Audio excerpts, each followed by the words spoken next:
Hi, welcome back to my channel. I'm Renee. Today I just wanted to be real raw and candid with you.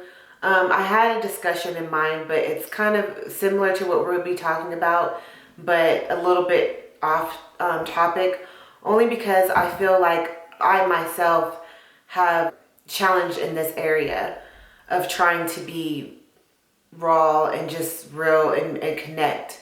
I have spent my life working on me and really trying to develop my own character, that I had sometimes failed to realize that a part of working on yourself is connecting with others and figuring out what your tribe is. So this discussion is a little bit different. I know that this channel is really for someone, but not only that, but I've made this channel basically for myself, because sometimes we have this tendency to work hard that we forget that a part of working on ourselves is connecting with others. And I believe that that's truly important, to not only building healthy relationships, but building that and teaching others what that looks like as well.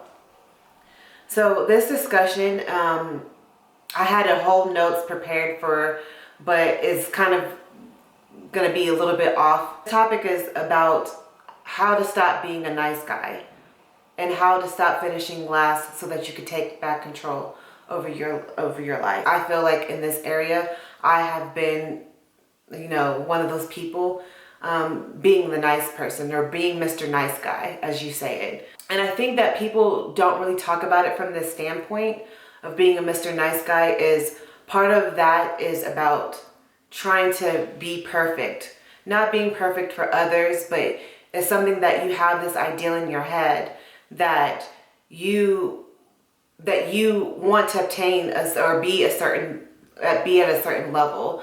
But in reality, when people see you, they see you differently. And so it's really about how you see yourself and how other people view you.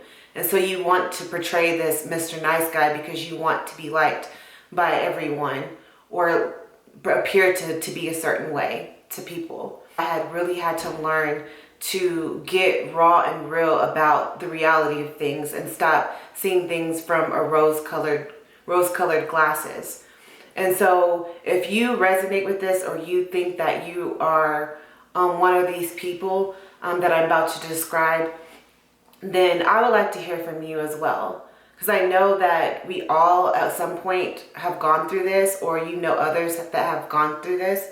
And so a part of being a Mr. Nice Guy is that a nice person always likes to view themselves as being liked by everybody, by maintaining a certain level of friendship with people around them, even those that they don't even really know.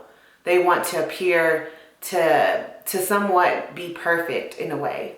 But in reality, this person is really seeking for control within themselves. And they think that by controlling themselves is by having this guard up and putting other people on a pedestal, or praising others instead of themselves, to take the focus off of what flaws that they have on their own.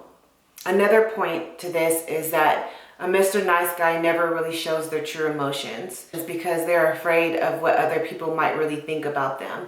That if they shared their true, authentic self, then those people won't view them a certain way anymore. So they have a hard time getting close with others and being vulnerable in that sense. People that have the motto of the saying that yes, we can, but rarely do they hold that motto for themselves. They believe that in helping other people, that by pleasing them, that they are going to somehow reward themselves with that person loving them more.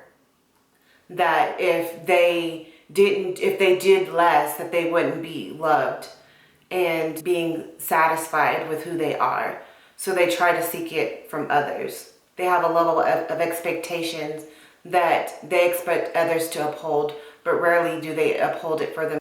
They believe that in this rose-colored thinking, that if I'm a good person, then good things will happen to me. When reality is that we should always be living a balanced life, that there's good as well as bad, and that there's always going to be ups and downs, and we need to know how to navigate through them. They go along just to get along, so they rarely develop true essence of relationships and a true bond with that person, because they are not in touch with their own feelings and knowing what they want. They're too busy trying to be liked by others, when in reality, the truth of the matter is that no matter how hard they work or what they do, not everybody is going to like them. Part of why nice guys finish last is because they rarely seek the truth in reality. They believe that everyone is good, everyone is equal. That person didn't mean it. It just happened. I was trying to be nice. I was trying to do the right thing. Or I couldn't say no.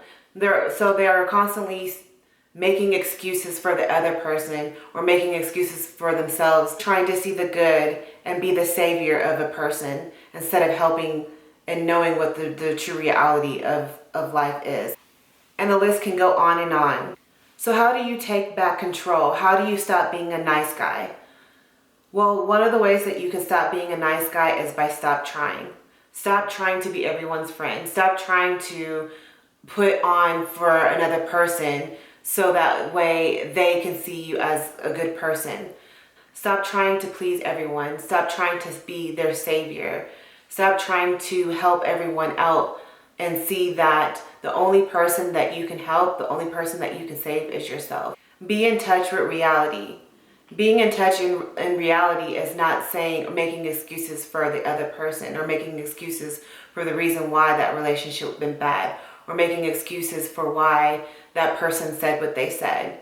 It's being grounded and knowing the truth and taking that as face value, taking that person's word for face value instead of trying to come up with a scenario of your own to best suit your needs or soothe your pain. Another thing is to focus on yourself. You are only responsible for you and no one else. Unless you are assigned to a child or an elderly, that person can only help themselves. And you should allow them space for them to be able to do that. Just as well as you allowing space for yourself to take care of your own needs. And the last one that I realized for myself is that optimism is optimism for you and you only. That other person has to realize and has to have an optimistic view of their own life in order for two people to come together and be optimistic about their relationship. One person can't be in a relationship by themselves, but it takes two people going in the same direction in order for that relationship to grow. So you have to realize that that person that's in your life, are they optimistic, or do they view things the same way that you view? Stay grounded in who you are. Realize that not everybody is for you, and that's okay. But you have to realize that there are people out there that can relate to you and that are going in the same direction as you. So just find those people that are relatable. Find those people who are that's going in the same direction and who's in the same tribe as you. And it's okay to be yourself. It's okay to open up and be raw and be real, regardless of what people think about you. And so those are some of the things that I have learned and that I'm still continuing learning, is that I need to be real and open and honest with myself. But not only that, but I need to allow myself to be around others and for them to be able to see that. And that's okay. Not always trying to be perfect, or not always trying to make people see things about me, but realizing that I know who I am and it's okay to be me.